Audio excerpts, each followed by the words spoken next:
Pencil Kings, Pencil Kings, Pencil Kings, Pencil Kings, Pencil Kings, Pencil Kings, Pencil Kings, Pencil Kings, Pencil Kings, Pencil Kings,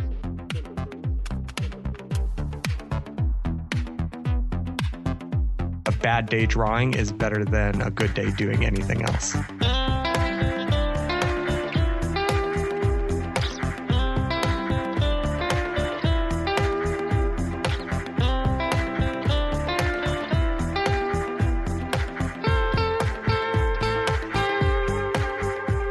It's Wednesday, so it's time for the Pencil Kings podcast. If you're new, you can go and check us out at pencilkings.com, where we get courses created by professional artists, and they show you the sort of the inside track. But the really cool thing I think about Pencil Kings is the community that we've really been working on and developing over the past year, and people are just raving about it inside. So if you're on your own, on your artistic journey, and you're just like, man, nobody gets what I'm trying to do. My parents, they don't understand. My friends don't understand. We do understand, and we're waiting for you. So if you want to come check us out, we're at pencilkings.com. And lately, I've been talking with a lot of the members on the phone. I've been calling them up and asking them specifically about making money with their art to really try and understand where people are at, because I feel that it's something that once you make the shift and you're able to start to charge for your art, whatever it is that you want to do, it's hard to go back. So it's hard for me to remember what things were like. And it was really interesting talking to this people. So I thought that in order to get a little bit more perspective, because I'm spending all my time trying to run Pencil Kings, and while that is sort of selling my art, it's still different than going the freelance route. And I know there's a lot of people that want to become freelancers. It's something that you can kind of ease your way into. So I thought I'd bring a real expert at this, our Shane Madden, who is in the trenches every day, living the freelance artist lifestyle. And what I think is so interesting about Shane is the perspective that he has, because he's been an instructor at college. So he's seen some of the good and bad advice, and he's worked with students, and he understands where people are coming from and they're just getting started with their career. He's done all kinds of different creative projects. I went through Shane's portfolio the other day just to take a look at some of the different things that he has done. And it opened my eyes again to some of the work that I had done in the past, where one of the sort of like the oddball jobs that I did was there's a bunch of ATMs, and they went from these really old school, just black and white screens to where they had color LCD displays, and they needed somebody to convert all of their logos into nice high resolution format so that all the different banks could show their logos on there. And so that was a job that I did way back, I don't know, a long time ago, whenever ATMs switched over. So welcome to the call, Shane. How are you doing today? Hey, Mitch, how's it going? Pleasure to be here.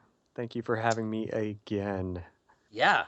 So, well, to start off, I'm doing awesome. I'm just on this crazy streak of awesomeness lately. Nice. I made a bunch of big lifestyle changes. I realized that there was certain things that weren't serving me, and I wasn't really happy with the way things were going. So I don't know if you remember that episode of Seinfeld where George Costanza decides that his first instinct is usually wrong, and so he decides to do the opposite of whatever his first instinct is. I feel a little bit like that. Nice. So instead of prioritizing work and just getting into it all the time with work, I've more prioritized health and fitness and following a routine. So I've been going to bed at 10 p.m. My friends are all on me like, you're going to bed now? It's like, what? It's Friday night. You're going to bed at 10 p.m. I'm like, yes, I need to wake up early and go to the gym. And I've been trying to get up at 6 a.m. and it's been a struggle. But yeah, I've been just flipping things over. And so from that, it's week 3 now, and I'm seeing amazing results. The light results at the end of the tunnel. Yeah, Almost I'm seeing there. Amazing results. That's awesome. So Don't you feel so much better? Yeah. Yeah. It's hard to imagine, and now I look forward to going to the gym. It's like, oh yeah, I was slept in a little bit today, and I was excited that there's a spot where I don't have to be on the phone talking with people, and I can actually squeeze in a gym routine. So that was really good, and I treated myself. This is another thing that I've discovered lately, is this whole idea of rewarding yourself. So let's put this in the context of art. So let's say you've fallen off the wagon a bit and you haven't been catching up with your sketching habit. You really want to be drawing every day for at least 15 minutes. So you say, okay, I'm going to do it. So 15 minutes a day, you do it.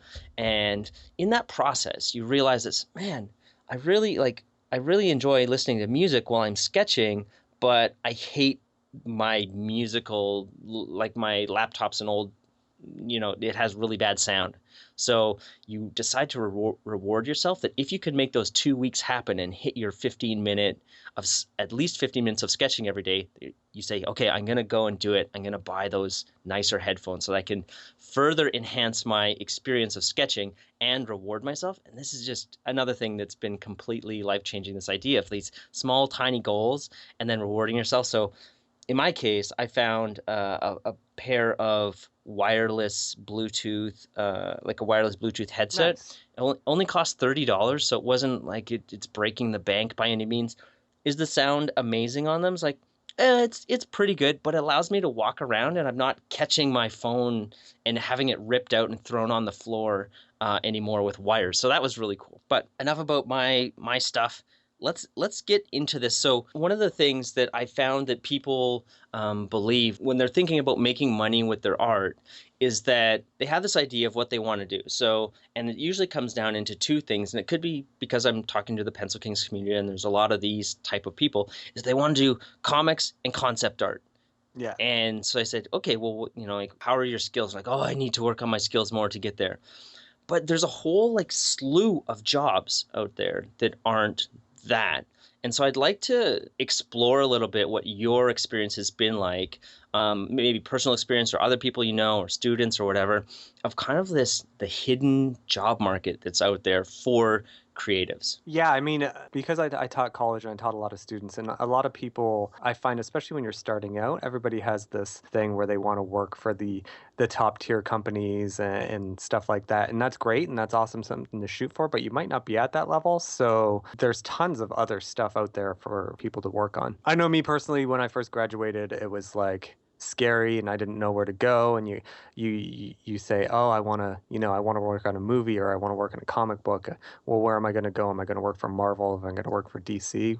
Well, that's all great, but just being out of school and not being confident and having no connections, and at that point, I'm going to date myself here, but not having internet and and portfolios and things of that nature was basically like cold contacting these people. There wasn't a lot of options and stuff, so I've kind of had to find other ways to make ends meet, where it's like, I really decided at some point in my life, and other people have this too, where you decide, you know what, I'm going to make my living solely off creating and using my creative passion and doing that. Sometimes there's some trade-offs. You might not be doing exactly what you want to be doing, but I would rather draw something that I'm not that into than, driving a delivery truck or delivering mail, or not to knock anybody that does that. It's just, for me personally, I would rather be drawing. And a bad day drawing is better than a good day doing anything else, Definitely.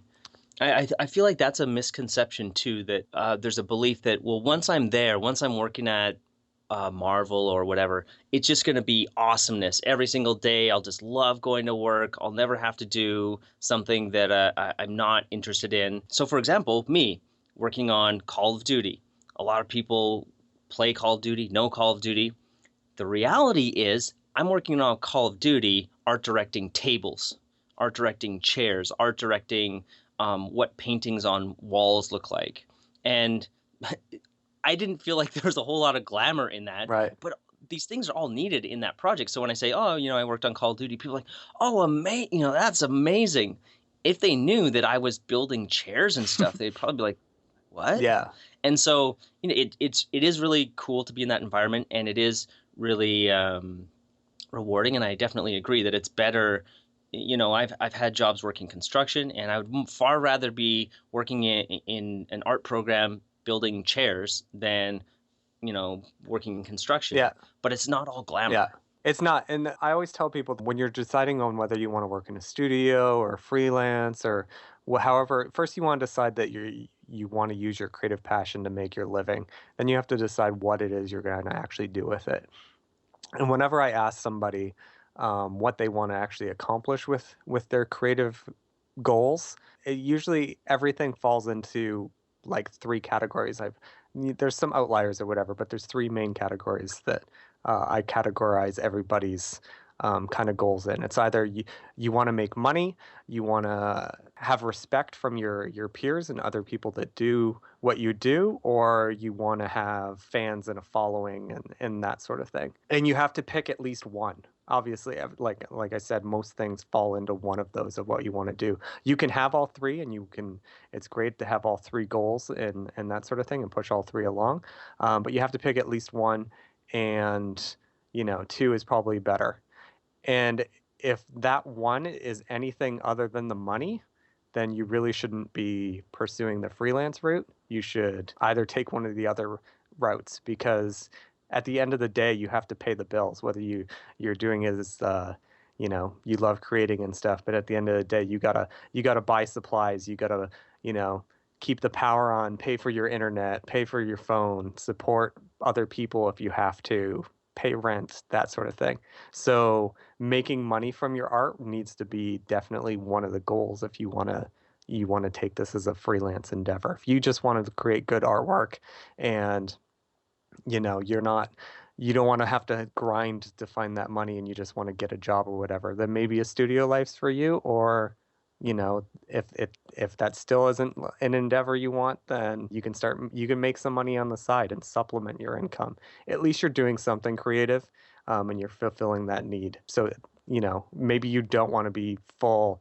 I want to go full into a career and be like, this is what I want to do full time. You can ease your way into it and slowly go into full time. Or if it's just not for you, you can continue to do it as a hobby. It's great to make money from an artist, but some people just aren't built to do that. And by not built to do that, you mean that when you're in the freelance mode, then it's more like you need more business skills than when you're in the studio. Right. It's sort of like once you're good enough and there's an opening for you, then you don't, it's like you get your paycheck and I mean, there's pitfalls with the studio life too, that the project could just be suddenly canceled. Yeah. You could end up working on something for years that never sees the light of day, and you can't really tell anyone about it. And you're like, yeah, I spent 2 years working on Project X, and it was so awesome, but nobody will ever see it because of a bunch of different reasons. And that happens freelance too. It happens freelance. Definitely. Where it's something gets killed, or especially with things like,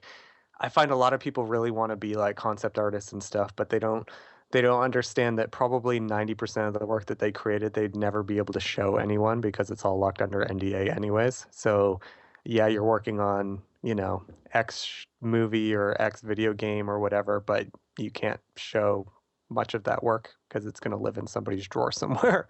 So there's kind of like misnomers in the industry of things are a little more glamorous sometimes than they are. It's obviously a great industry and it's fun, but there's a lot of things that people don't think about. They look at certain people and there's lots of like rock stars out there that create incredible work and do amazing stuff and that sort of thing. But there's also a whole bunch of people that are still working in the industry that you might not know about or might not have discovered. Or I know a lot of people, and this is kind of one thing I learned kind of early on is, if you see people that are pretty talented and you don't see any new like portfolio updates and stuff from them for a while, it's not because they've fallen off the face of the earth. It's usually they're too busy working and making money that they don't have time or need to update their portfolio. It's a lot easier nowadays to just, throw up something on, your online portfolio or whatever. But if you're working a lot, you're not really focused on generating new work. So you're kind of just in the mode of just like working. I know there's like a bunch of artists that I used to follow where it just looked like they just stopped doing anything and like disappeared. And I was like, where did this person go? They were so good. And it turns out that they just were swamped with work and they just went from contract to contract producing work. And again, a lot of stuff's locked under NDA, so it might not come out for a year or two or at all. But, the check still cashes. So that's really, at the end of the day, you're paying your bills. You're doing what you love to do. Again, it goes back to do you want to make money? Do you want the fame, or do you want the respect? Which of the three do you want, and how much of the three do you want?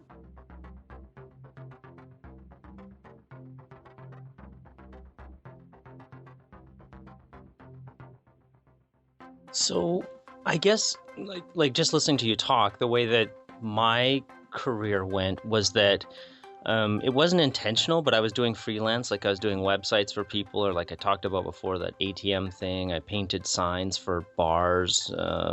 I did graphic design work for the university where I was going, but it was all what I would classify freelance. Nothing was, consistent or anything like that.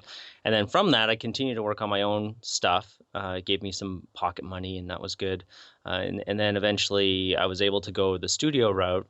And what I found doing that was that it was great for a while, and then it wasn't. That I, just for who I am, Yep. I needed more of the more freedom. Even though I had a good title and I was working at a good company, and people around me were great, the reality was that there was like a 2-week vacation window. That when I was, I'm from Canada, so I was working in the States and had to travel a lot for work.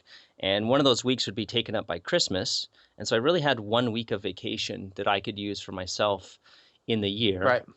And I just wanted more freedom than that allowed. So that's where one of the big decisions for me to not go or not to continue in the studio route.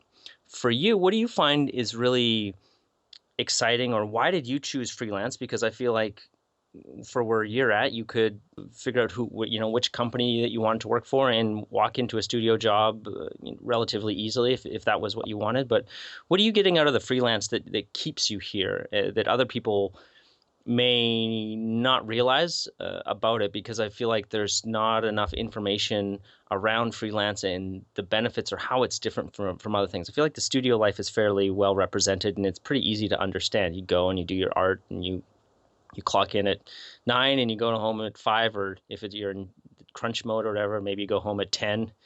But for the freelance life, what do you get out of it personally? For me, it really comes down to one word, 2 letters, and that's the word no. I have the ability to say no to anything. I can say, do I want to work tonight? Yes or no. Do I want to work on this job that comes to me? Yes or no. Like it's just so powerful to be able to control your own destiny and make your own hours and do all that stuff. Yes, is it hard sometimes? Yes. It's a grind. You basically have to do everything yourself. Now, some freelancers and stuff, it's often forgotten that the whole getting an art agent sort of thing. It's often a forgotten aspect of the whole industry. Um, I know lots of people that have agents, and the agents just supply them constantly with work, and they're freelancing and they're working from home, but the agent is doing all the business stuff. Personally, for me, I like to talk to people and pound the pavement and get new jobs and get all that kind of thing. But again, the other reason why I don't go the agent route is because then I would lose the ability to say no. I have a family and stuff, and I like to spend time with my family and do that as much as possible. Again, if I don't want to work on a job, I can just say no. I don't have the time. Or the flip side of that is I can take on as much work as I want. Say, I want to go on vacation next month. I can just pound the pavement and kill myself this month, pull a couple all-nighters or work late at night or whatever, put in the extra hours, and I can generate more money. Whereas if I was in the studio on a salary, then I know what I'm getting, and I'm getting X amount, and that's all there is, unless there's some sort of overtime or whatever. But usually it's just I'm going to get X amount, and that's what it is, and I show up my hours and do the work and blah blah blah. I've done all that. I've worked in studios. I've worked freelance. I've done all that, and for me, at this point in my life, the ability to work on the jobs I want to work on my own stuff, and spend time with the people I want to spend time with, and do the things I want to do. Ultimately, it comes down to the ability to say yes or no on what I want to actually do. I think that's a good point. I remember now that you just mentioned that, being in the studio and feeling, oh, if only I had the time for myself, because when I came home at the end of the day, it's not like I was creatively spent, but I just didn't want to do any more art. Like somewhere along the lines, I just stopped the daily sketching Hmm. and and coming up with my own ideas. And I just felt like, man, if I had the time, then I could do these other things. And now, thankfully, there's lots of time and lots of flexibility to pick and choose how I'm going to spend that time. Yeah, I mean, one of the great killers of people's creative ability and their art is you like you spend all day doing art. That's the one difference. It's like I find a lot of people when they go from like high school into going to like an art college or that sort of thing, you go from doing art for like an hour a day to doing art like the whole day and for your whole life, and moving from like art school into the creative world, like the actual business world. Timelines start to get crunched a lot more. Like I found in art school and stuff, and when I was going to art school and even when I was teaching it, you would spend all semester working on one project or that sort of thing. I remember when I graduated school, like within the first month, I basically did as much work as I did that whole 4 years of college. Like it was just timelines are so much tighter, and there's not as much back and forth, and you don't have like your teachers helping you every step along the way. You just basically have to like do it and produce. No one's going to wait 3 or 4 months for you to produce the piece of work in the real world. But then there's also like you're much more confident after you get through that stuff and you graduate and stuff. I've often looked back at like, if I went back to school now, like I always think if I went back to art school now, how would I do? And it would be like, you have so much knowledge and so much experience and all that stuff now, you would just probably just like crush art school and do it in like a semester. Even if you didn't go to art school to begin with, if you've been like working in the industry and whatever, you learn so much more on jobs than you do just creating your own work for yourself, or even creating it with the confines of an education system. If you're actually doing business work, you will learn 100 times faster than just sitting watching a video or studying a textbook or even sitting in class. You actually working in a studio with professionals, or you at home working on professional work, will learn a bazillion times faster, like literally, like getting your file ready for print and stuff, all kinds of little nuanced stuff like that you won't necessarily pick up in the education system.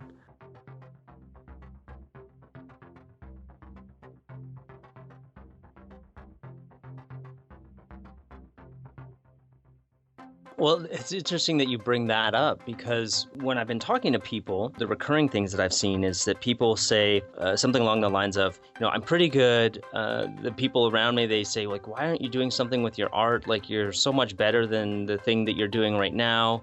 And I just don't know if I'm ready or not. They might have even sold some work to people, like portraits, or there's a few people doing pet portraits are quite popular. And they feel that they need to go back to school so that they can be ready. Like I would say like an entry level position now, for me, looking at their portfolio, it's like, man, there's lots of work that you could go in and do. It's not necessarily the glamour work. Like you're not going to be designing the main character on the next Uncharted game, but things that you can do, like if you want that studio life, or if you want to be picking up freelance jobs, helping out with different things, there's lots of help that's needed. But they feel that they need to go back to school in order to be validated, that it's like, until I go to school, I'm not ready. And I feel like people, like, school is a business at the end of the day. Like, yes, it does teach you, but is it the most effective way? And if you're already there and ready, it's like, what can I do to just push you over the edge? Yeah. So that you can start getting professional experience. You're going to learn so much faster. But what do you think about, or what would you say to those people who are, they're really good, like they're really talented? I see people more talented than me for sure, but their go-to is to go back to school. It's like, man, you're ready right now. Like, what could we say to those people that gets them to realize where they're really at? There's kind of 2 points that I would make here. The first one is this industry specifically, some other industries are like it, but this one specifically is your accreditation really doesn't do much for you. Having a certificate from a certain school or that sort of thing doesn't really do much for you. It's all basically on like what you can do. Um, like if you wanted to be a doctor, you'd need a doctorate, obviously, or a plumber, you'd need have to have some sort of accreditation, or there's very few jobs out there that don't have some sort of specialized education. Um, this particular job is if you can draw, they don't care that you went to this school or that school or didn't go to school or anything like that. If you can do the work, then they will hire you to do the work. Like I've never once in my entire career ever been asked to produce a transcript or even produce any sort of certificate. Actually, the only time I was ever asked to produce my school accreditation was to become a college professor.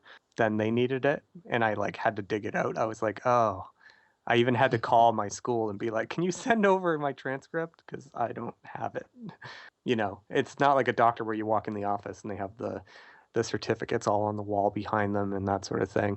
All that stuff is great, if you want to do the education route, that's awesome, but I wouldn't say that it's actually necessary. And I would say the big thing here is 9 times out of 10, it's all about fear. People are just scared. And I mean, everybody feels fear. I feel fear. It's not like I would never call myself fearless or anything like that. But I think you got to give yourself space to feel fear, but then kind of try to work through it. It is scary to put yourself out there, and a lot of it is putting yourself out there. The thing with being creative and doing artwork is there's probably a little piece of you in every piece of work that you do. So it's kind of like putting yourself out there. But there's like so much out there that is kind of like in your head more so than it actually is in reality. And a lot of that stuff will just say no. Fear basically just tells you no, don't do it. It's like it protects you, but it's also kind of self-inflicted. And people think that, people aren't going to like their work. Somebody already does their work better than them, or, they're not going to be taken seriously, or they're going to get criticized, ignored, ridiculed. People think that they're not talented.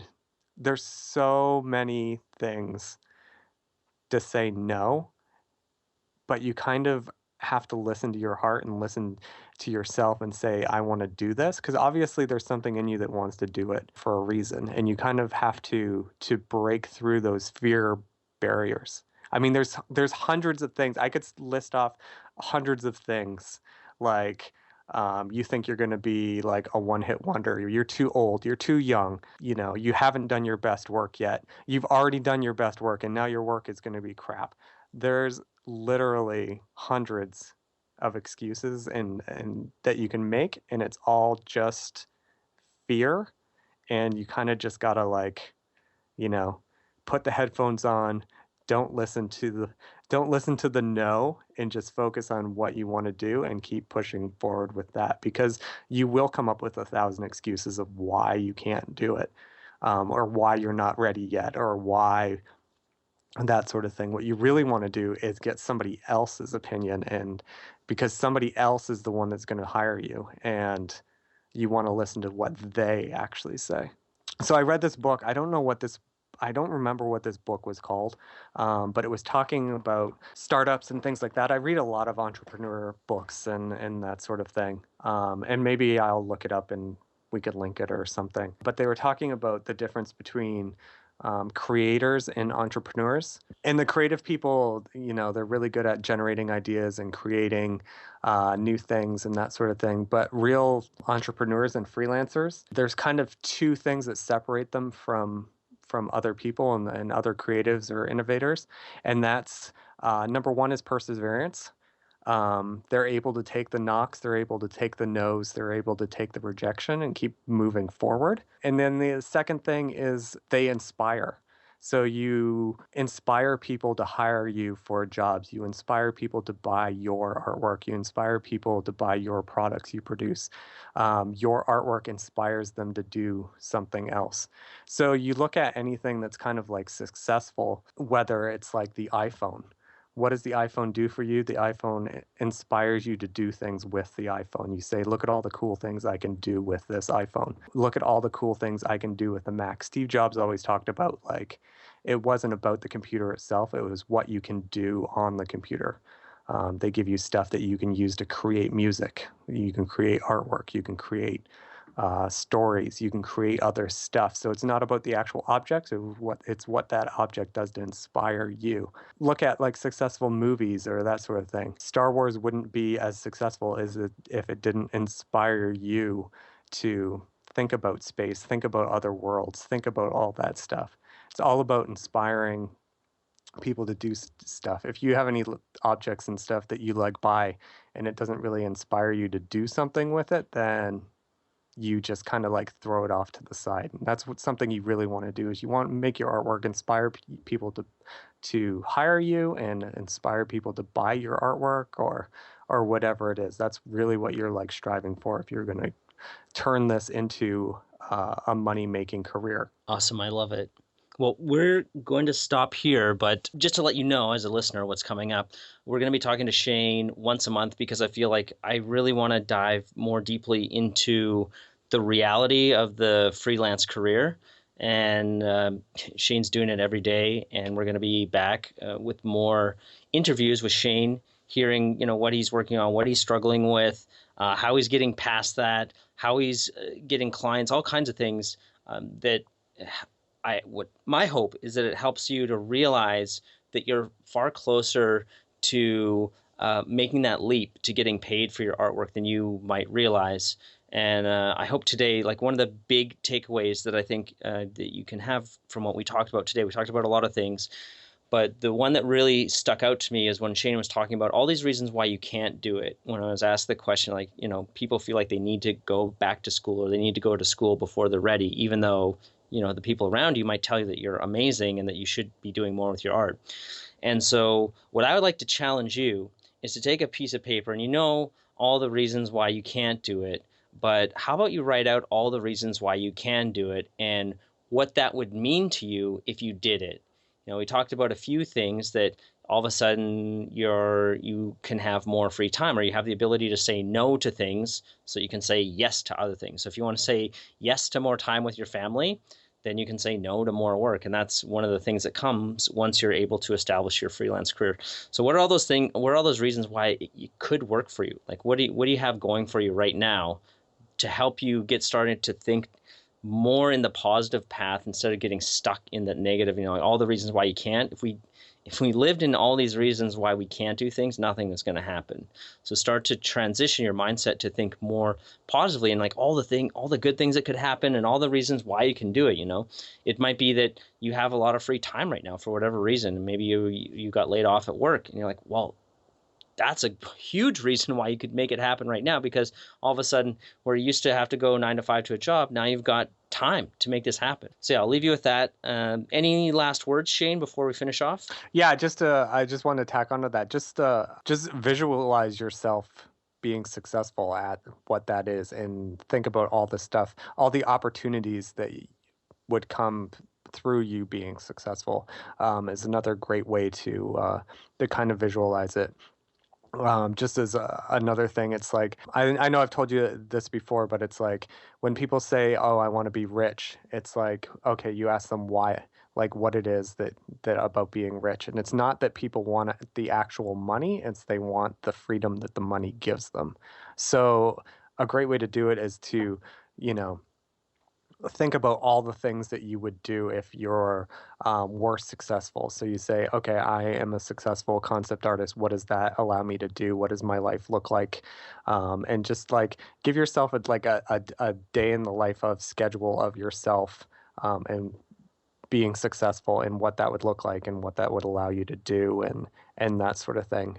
It would help people kind of visualize and, solidify that a little bit more for them. Cool. Maybe next time we can do an example of that too, because I feel like sometimes it's a little bit hard to connect A and B. And again, once you've already made the leap, it's hard to go back to remember in the beginning, like where you're at. And it's so helpful. And I really want to say thank you for everybody that's been talking to me lately to help me get back in that mindset and understand so that we can bring out better material to help you get past that, to get to move towards the things that you want to do with more speed.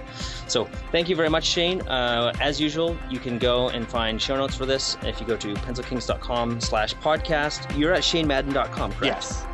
Yeah, so if you want to go and check out some of the different things that Shane's worked on, he's got pretty sweet website. I really like, he's got these before and after photos of some of the book covers that he's done. So that's at shanemadden.com, ShaneMadden.com. And we'll be back next week with another inspiring interview. So thanks for listening, and I'll see you next week. Scope demands patience, skill, years of practice. Ah, you talk like a fool. I would trade a century of practice for an ounce of inspiration.